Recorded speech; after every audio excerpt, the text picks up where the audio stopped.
अस्सलाम वालेकुम नाज़रीन, मैं हूँ इरफान इम्तियाज़ और आप देख रहे हैं मेरा ऑफिशियल यूट्यूब चैनल। नाज़रीन, हमारी कोशिश होती है आज़ाद कश्मीर भर की जो भी अहम खबरें होती हैं, एक व्लॉग की सूरत में डिटेल के साथ आपके सामने लाने की कोशिश करते हैं। और गुज़श्ता 24 घंटों में आज़ाद कश्मीर भर में, ओवरसीज़ कश्मीर में क्या कुछ हुआ, सारी डिटेल आपके सामने रखेंगे।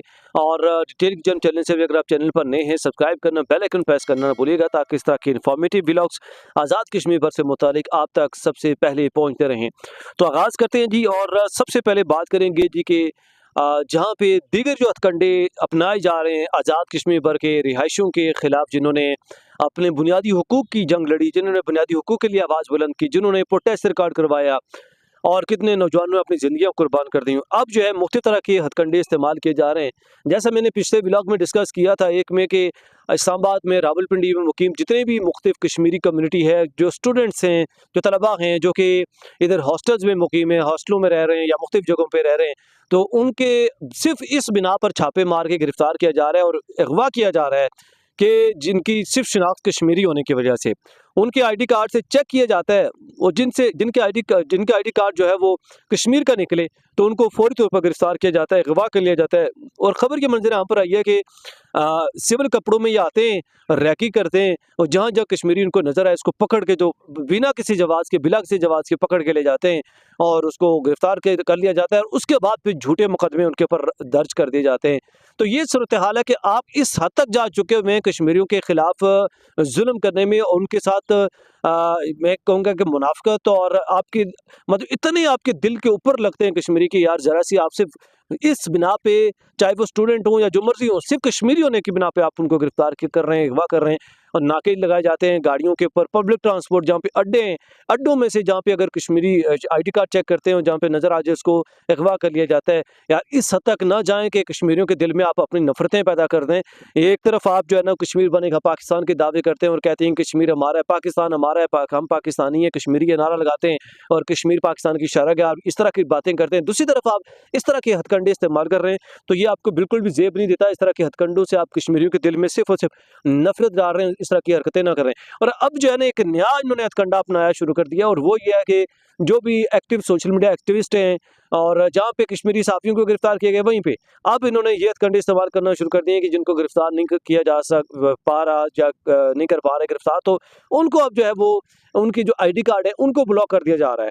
और इसमें अकील भाई की, जो कि मरकजी हैसियत रखते हैं और रावला कोट धरने में जो कुछ हुआ और दुनिया तक पहुंचाने में अहम किरदार जो अकील का है, तो अकील ने इस वजह से अपनी वीडियो भी जारी कर दी। उसने कहा जी कि मेरा आईडी कार्ड जो है वो ब्लॉक कर दिया गया। इसी तरह हमने गुज़श्ता रोज़ 2-3 और जो सोशल मीडिया इन्फ्लुएंसर थे और इसके अलावा जो लोग थे, उनके आईडी कार्ड जो है ब्लॉक कर दिए गए।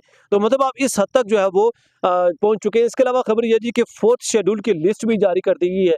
मुतअद्दिद नामों को 4th शेड्यूल में डाल दिया गया है कश्मीरी होने की बिना पर महज, और जिसमें नबीला अरशाद साहिबा हैं, उनका नाम जो है वो 4th शेड्यूल में डाल दिया गया है। सरदार नबीला अरशाद भी शेड्यूल 4 में शामिल कर दिया गया है। नबीला अरशाद एक पार्टी की सरबराह भी हैं और अवाम के बुनियादी हुकूक की बात करती हैं, और वो जैक की मेंबर भी नहीं हैं।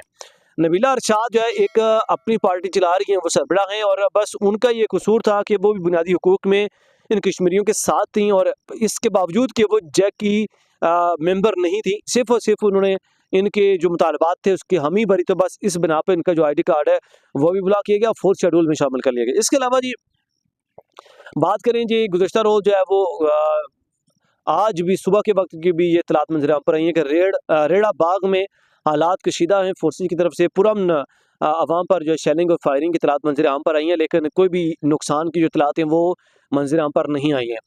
तो इसके अलावा जी बात करेंगे कि एक इस्लामाबाद पाकिस्तान से ताल्लुक़ रखने वाली, इस्लामाबाद से ताल्लुक़ रखने वाली एक तंजीम है गुड विल्किंस फाउंडेशन। इसने दरेक में मुफ्त मेडिकल कैंप लगाया है, और जिसके ऊपर बड़ी पज़राई बख्शी जा रही है आज़ाद कश्मीर के अवाम की जानिब से और अवामी एक्शन कमेटी की जानिब से। पाकिस्तान के दर्द दिल रखने वाले लोगों को हर मुश्किल में जो पाकिस्तान कश्मीरी के साथ पहुँचते हैं, उनको जो है भरपूर सराहा गया है।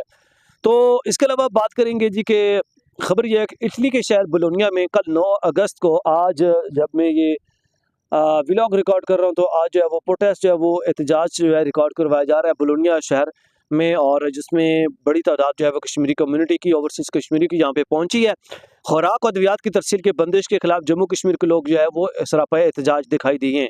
इसके अलावा जी बात करेंगे जी कि इटली के जो मैंने आपको खबर दी और बाकी आगे जो खबरें वो मज़ीद आपके गोशुदा करें।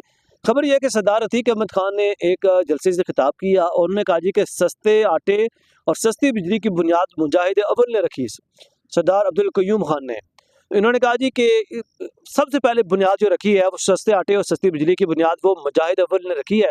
और इसके बाद अभी जो लोग ये सस्ते आटे की और चीज़ें डिमांड कर रहे हैं या जो लोग जिन्होंने करवाए सस्ते, ये तो अभी बात की बात है, ये बच्चे हैं। तो मतलब ये चीज़ें मुझे कुछ समझ नहीं आती कि भाई ये बात करने का यहाँ पे मकसद क्या है, ऑब्जेक्टिव क्या था आपका? मतलब कुछ भी आप बोलने शुरू हो जाते हैं कि इसका कोई लेना देना नहीं है। आजकल के हालात के साथ आप जो मौजूदा सिचुएशन चल रही है इसके ऊपर अपना मौक़िफ़ देना। यहाँ पे तो आप बोलने से रहे, आप बिगी बिल्ली बन जाते हैं बस। बाकी आपको मैं क्या अल्फ़ाज़ इस्तेमाल करूँ? आगे बढ़ेंगे। तो खबर ये है कि आज ही आज़ाद कश्मीर लियाकत अली मलिक साहब ने शोहदा उनके ख़ानदानों को उन्होंने कहा जी कि शोहदा उनके ख़ानदानों को कभी फरामोश नहीं करेंगे। शोहदा की कुर्बानियाँ बहुत ज़्यादा है। उन्होंने कहा जी एक शहीद के हवाले से बात करते हुए कहा कि उसका जब वो पुलिस कांस्टेबल शहीद हुआ, तो उसके घर में जब जो डेड बॉडी भेजी गई तो उसको उसके घर वालों को जो है इन अवामी एक्शन कमेटी के ऊपर इल्ज़ाम आयद करते हुए कहा जी कि उन्होंने लेने नहीं दिया बॉडी को और उल्टा उन लोगों को यरग़माल बना लिया। और ये कहाँ का उसूल है? दुनिया में कहाँ पे ऐसे होता है? एक तरफ बंदा शख्स एक मर जाए, दूसरी तरफ ये हो रहा है।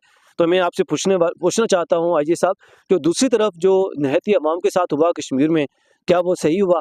बस इस बात का जवाब आप दीजिएगा। कितनी ज़्यादा आपने लाशें छुपाई हैं और कितना कुछ हुआ है? ख़ैर इसमें मज़ीद जो है वो आप सब जानते हैं, इसमें मज़ीद डिटेल में जाना भी क्योंकि टू द पॉइंट चलेंगे, व्लॉग का टाइम शॉर्ट है।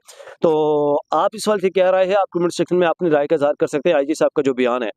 तो इसके अलावा जी बात करेंगे जावेद भट्ट साहब जो कि वज़ीर ट्रांसपोर्ट आज़ाद कश्मीर भी साबिक रहे हैं। उनकी जानिब से वो आए रोज़ कोई ना कोई ऐसा बयान देते हैं कि जिसका सोशल मीडिया के ऊपर भी खूब जो है वाविला होता है। उन्होंने कहा जी कि जिस पार्टी ने आज़ाद कश्मीर में धांधली से हुकूमत बनाई इसकी वफाक में उल्टी गिनती शुरू हो जाती है। और जावेद भट्ट साहब ने ये बयान दिया तो ये बड़ा अलार्मिंग बयान है। उन्होंने कहा जी कि माजी में हमने देखा कि माजी का रिकॉर्ड उठाकर आप देख लें कि जिस भी जमात और हुकूमत ने दोस्त धांधली के जरिए एजेके में हुकूमत बनाई उसके विफाक में उल्टी गिनती शुरू हो जाती है। तो इसका मतलब हम क्या समझें कि नून लीग अगर यहाँ पे हुकूमत बनाने जा रही है तो विफाक में नून लीग की हुकूमत जाने वाली है क्या? इसका इशारा जो है वो यकीनन जावेद भट्ट साहब का इसी तरफ है कि शायद या तो ये कुछ ऐसी बातें कर रहे हैं जो उनको पता होंगी कि शायद के विफाक में हुकूमत जाने वाली है नून लीग की, तो या तो इन्होंने एक तंज़ीम का है, लेकिन कुछ तो कुछ गड़बड़ ज़रूर है। जिस तरह का बयान इन्होंने इस्तेमाल किया कि जिसने भी माजी के रिकॉर्ड उठा के देख लें कि जिसने भी आज़ाद कश्मीर में धांधली करके हुकूमत बनाई तो विफाक में उसका जो तख्ता है वो उलट जाता है, वो हुकूमत ख़त्म हो जाती है। तो आप ये देखना है आने वाला जो कुछ दिन है, आने वाला वक्त इस पे जो फैसला कर पाएगा। इसके अलावा जी राना सनाउल्लाह साहब हैं पाकिस्तान मुस्लिम लीग नून के रहनुमा, उन्होंने कहा जी कि एक्शन कमेटी में बहुत सारे लोग हमारे भाई और मुहिब वतन हैं। और ये बयान उन्होंने दिया तो सोशल मीडिया के ऊपर भरमार हो गई है इनके बयान के रद्द-ए-अमल के ऊपर। उन्होंने कहा जी कि आप मुहिब वतन सारे ही हैं, लेकिन आपने जिस तरह की मुहिब वतनी दिखाई है, जिस तरह से लोगों के ऊपर जुल्म और सितम ढाए हैं, इसकी मिसाल माजी में नहीं मिलती है और बड़े आड़े हाथों लिया सोशल मीडिया सार्फिन ने। तो इसके अलावा जी बात करेंगे जी कि खबर यह है कि नीलम झेलम हाइड्रो पावर प्रोजेक्ट से मज़ीद 2 साल बिजली नहीं मिलेगी। ज़राए वज़ारत आबी वसाइल की जानिब से हुक्मनामा जारी कर दिया गया है, इस पे मुरासला जारी कर दिया गया है। और इसमें ये कहा गया है कि 2 साल तक जो नीलम हाइड्रो पावर प्रोजेक्ट है, झेलम हाइड्रो पावर प्रोजेक्ट, इससे जो बिजली है वो पैदा नहीं हो सकेगी। तो इसके अलावा जब बात करेंगे, खबर ये है कि आज़ाद कश्मीर कानून साज़ असम्बली के इंतखाबात का तीसरा मरहला जो कल 10 अगस्त को होगा, पुंछ डिवीजन के 2 ज़िला के 4 इंतखाबी हलकों में 4,60,000 से ज़ायद वोटर्स अपना हक रायदही इस्तेमाल करेंगे। मजमूई तौर पर 82 उम्मीदवार मैदान में हैं। ज़िला हवेली में वज़ीर-ए-आज़म आज़ाद कश्मीर फैसल मुमताज़ राठौर, साबिक़ मेंबर कश्मीर कौंसिल ख्वाजा तारिक सईद, मुस्लिम लीग नून के नामज़द उम्मीदवार मोहसिन अजीज़ के दरमियान कांटेदार मुकाबला जो है वो देखने को मिलेगा। तो ज़िला बाग के 3 और हवेली के 1 इंतखाबी हलके में जो है वो कल पोलिंग होगी। याद रहे कि तर्जुमान इलेक्शन कमिश्नर आज़ाद जम्मू कश्मीर के मुताबिक ज़िला बाग और हवेली में इंतखाबी मुहिम गुज़िश्ता रात 12 बजे ख़त्म हो चुकी है और अब वहाँ पे किसी भी तरह की जो एक्टिविटी है वो नहीं की जा सकती। तो बाग और हवेली में सिर्फ इलेक्शन होने जा रहे हैं जी। तो इसके अलावा पुंछ डिवीजन, जैसे मैंने आपको बताया कि रावला कोट और सदनूती में इलेक्शन जो है वो मुलतवी कर दिए गए मौजूदा हालात को देखते हुए आज़ाद कश्मीर भर में और पुंछ सेक्टर में। और इलेक्शन कमीशन ने इस हवाले से भी कहा जी कि जब तक धरना ख़त्म नहीं होगा तो वहाँ पे इलेक्शन के हवाले से सोचा नहीं जा सकता। तो बिल आखिर जो मुज़ाकरात जो मुज़ाकराती टीमें हैं उन्होंने जो है वो आखिरी फेज़ को तातुल का शिकार बना दिया है। तो अभी जो है वो फ़िलहाल जो कोई भी ऐलान नहीं किया गया, इलेक्शन के हवाले से डेट नहीं दी गई इन 2 हलकों में, जिसमें पुंछ का रावला कोट है और दूसरा सदन होती है। तो इसके अलावा बात करेंगे जी कि ये जो है इलेक्शन धरनों से मुंसलिक कर दिया गया है, मशरूत कर दिया गया है। अगर जो है वो धरना खत्म होगा तो इलेक्शन होगा, अदरवाइज नहीं होगा। तो इसके अलावा खबर ये है जी कि जस्टिस गुलाम मुस्तफ़ा मुगल ने कहा, जो चीफ इलेक्शन कमिश्नर भी हैं, उन्होंने कहा जी कि बाग और हवेली में पोलिंग सामान की तफसील फौज की निगरानी में जारी है। उन्होंने कहा जी कि खुसूसी इंतजामात किए गए और पाक फौज की निगरानी में सामान को मुकर्रम मकामात पर मुंतकिल किया गया है। तो इसके अलावा बात करेंगे जी कि पाकिस्तान पीपल्स पार्टी के रहनुमा आसिफा भुट्टो ने एक बयान जारी किया। उन्होंने कहा जी हक़ हकमियत और रोजगार के लिए 10 अगस्त को तीर पर मोहर लगाएं। और खातून अव्वल पाकिस्तान पीपल्स पार्टी के मरकजी रहनुमा अक्स बेनज़ीर बीबी आसिफा भुट्टो ज़रदारी ने कश्मीर इलेक्शन के हवाले से कश्मीरी अवाम के नाम पर खुसूसी पैगाम में कहा कि अपने इस वीडियो पैगाम में उन्होंने कहा जी कि तारीखी और सियासी हकीकत को वाज़ेह किया और पाकिस्तान पीपल्स पार्टी और जमात है कि जिसकी बुनियादी संग बुनियाद ही मसला कश्मीर पर रखी गई थी। आसिफा भुट्टो ज़रदारी ने इलेक्शन के तनाजुर में कश्मीरी अवाम से पुरजोर अपील की है कि वो 10 अगस्त को होने वाले इंतखाबात में तीर पर ठप्पा लगाएं और पाकिस्तान पीपल्स पार्टी को अपना वोट जो है वो वोट कास्ट कर रहे हैं। उन्होंने कहा जी कि ये वाद जमात है कि जिसकी जो बुनियाद है वो मसला कश्मीर पर रखी गई, तो इसलिए जो है कश्मीरी अपने मसले के हल के लिए जो है वो पाकिस्तान पीपल्स पार्टी को वोट दें। इसके अलावा खबर यह है कि आज़ाद कश्मीर में हुकूमत साजी के लिए नून लीग के पीपल्स पार्टी से राब्ते तेज हो गए हैं। जैसा मैंने पिछले ब्लॉग में डिस्कस किया था, ये सामने आवाम के सामने जो है एक दूसरे को भरपूर गालियां देते हुए दिखाई देते हैं और ऐसे ताबड़तोड़ हमले करते हैं कि जैसे कभी ये एक दूसरे के सामने बैठेंगे नहीं, एक दूसरे को देखेंगे तो उनका सर तोड़ देंगे, फोड़ देंगे। ये सूरत हाल होती है उनकी। लेकिन उसके बावजूद भी एक दूसरे के साथ जो है बैक एंड पे ऐसे बैठते हैं कि जैसे बिछड़े हुए यार हों। तो अब एक बार फिर जो है एक दूसरे के साथ राब्ते तेज कर दिए हैं। आज़ाद कश्मीर में नई हुकूमत की तश्कील और साजगार माहौल बनाने की कोशिशें तेज़ हो गई हैं। इस मामले पर मुस्लिम लीग नून की आला क़यादत ने पाकिस्तान पीपल्स पार्टी से राब्ते बढ़ा दिए। ज़राए के मुताबिक कल होने वाले इंतखाबात के बाद इंतखाबी अमल को मुकम्मल तसव्वुर किया जाएगा, जबकि बाकी रह जाने वाली नशिस्तों पर बाद में ज़िमनी इंतखाबात कराए जाएंगे। और जिसमें चौधरी लतीफ़ अकबर का जो और बाकी जो हल्का जाते हैं उस वाले से भी बातचीत की गई है।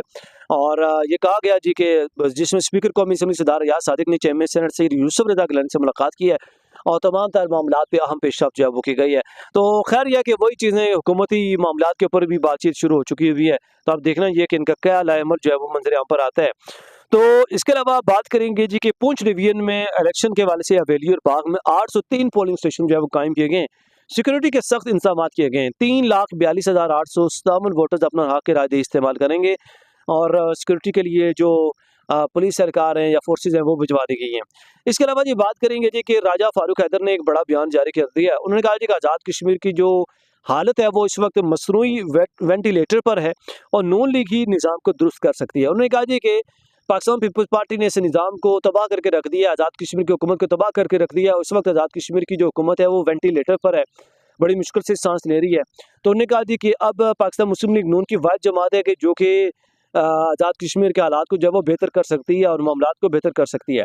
और दूसरी जानब वज़ीर-ए-आज़म आज़ाद कश्मीर फैसल मुमताज़ राठौर ने इलेक्शन कैंपेन के दौरान जो एक स्पीच की है, उन्होंने कहा जी कि मुखालिफिन ने इलेक्शन से कबल जो शिकस्त है तस्लीम कर ली है।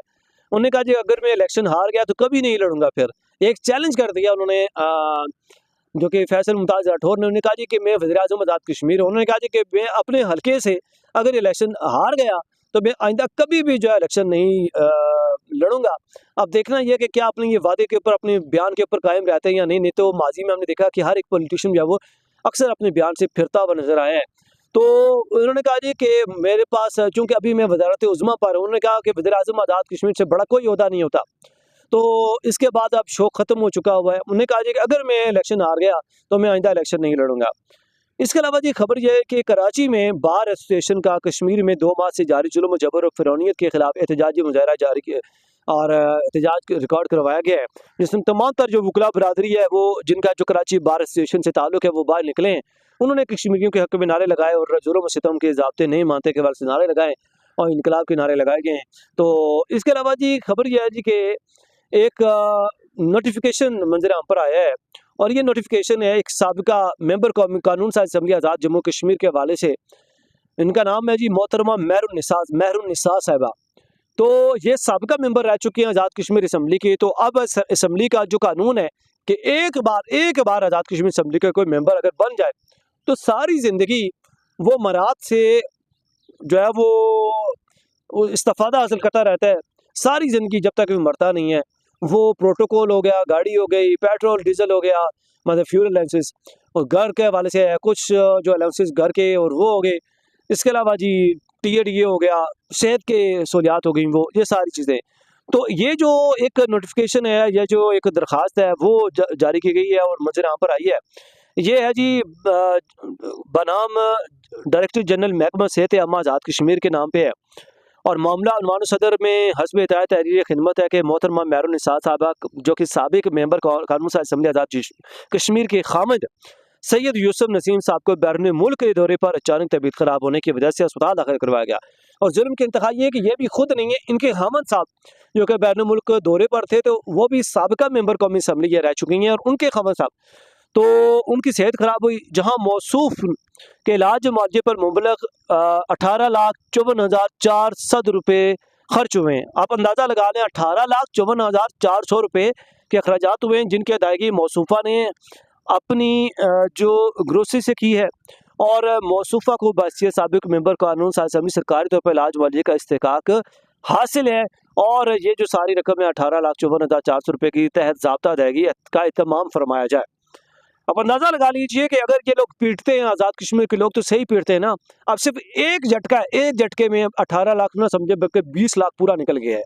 20 लाख आज़ाद कश्मीर की तिजोरी से निकल गया है, आज़ाद कश्मीर के अपने बजट में से निकल गया 20 लाख एक झटके में। तो इसके अलावा कितने झटके लगते होंगे और कितने बड़े बड़े झटके होते होंगे जिससे कितनी बड़ी बड़ी रकम जो है वो आज़ाद कश्मीर की तिजोरी से निकलती होगी, आप इसका अंदाज़ा जो है वो खुद लगा सकते हैं। तो इसके अलावा जी बात करेंगे कि साबिक जो एक आइन है पाकिस्तान का 1973 का आइन, पाकिस्तान का आइन है, इसका आर्टिकल है 10 और ये आइन जो वो कहता है जी कि शहरियों को गिरफ्तारी और नज़रबंदी के खिलाफ बुनियादी कानूनी तहफ़्फ़ुज़ फराहम करता है ये आइन, जो कि 1973 का आर्टिकल 10। उस आर्टिकल के तहत हर गिरफ्तार शख्स को यह हक हासिल है कि उसे गिरफ्तारी की वजूहात फौरी बताई जाए, वो अपनी मर्जी का वकील कर सके, उसे 24 घंटे के अंदर मजिस्ट्रेट के सामने पेश किया जा सके। और ये जब आइन कहता है 1973 का आइन का आर्टिकल 10 कहता है कोई भी शख्स है जब आप उसको गिरफ्तार करते हैं या उसको जो है वो 24 घंटों के अंदर अंदर आप अदालत के सामने पेश करने के मजाज हैं, बतौर रियासत, बतौर मुल्क आप उसको मुतल्लिका मजिस्ट्रेट के सामने पेश करने के मजाज हैं। तो ये जब आइन कहता है तो अब अवामी एक्शन कमेटी के दो बड़े सरबराह शौकत नवाज ज़मीर और दीगर जो इसके कायदीन हैं वो मंजर आम से गायब हैं। 2 महीने होने वाले हैं लेकिन आज तक उनको मंजर आम पर नहीं लाया गया, उनको लापता रखा गया है। तो यहाँ पे क्या आप आइन की शिकनी नहीं कर रहे, आइन को तोड़ नहीं रहे, 1973 के आइन आर्टिकल 10 की खिलाफ वर्जी नहीं कर रहे? यहाँ पे आपके ऊपर क्या सज़ा बनती है बतौर आप किसी भी एक अच्छा इदारा होने के, एक बतौर रियासत होने के, और आप जो आइन की शिकनी कर रहे हैं, आइन को तोड़ रहे हैं, क्या अदालतें आपके ऊपर आपके गिर्द शिकंजा सख्त नहीं करेंगी? इसका जवाब यकीनन आपको देना पड़ेगा। अगर आप आज की अदालतें अपने साथ मिला देंगे तो वो जो ऊपर वाली अदालत है ना, वो एक एक पाई का, एक एक कतरे का, एक एक टुकड़े का हिसाब लेगी। नाज़रीन, उम्मीद करता हूँ व्लॉग आपके लिए इन्फॉर्मेटिव रहा होगा। इसके साथ ही अपने मेज़बान इरफान इम्तियाज़ को दीजिए इजाज़त। अल्लाह ने के बाद।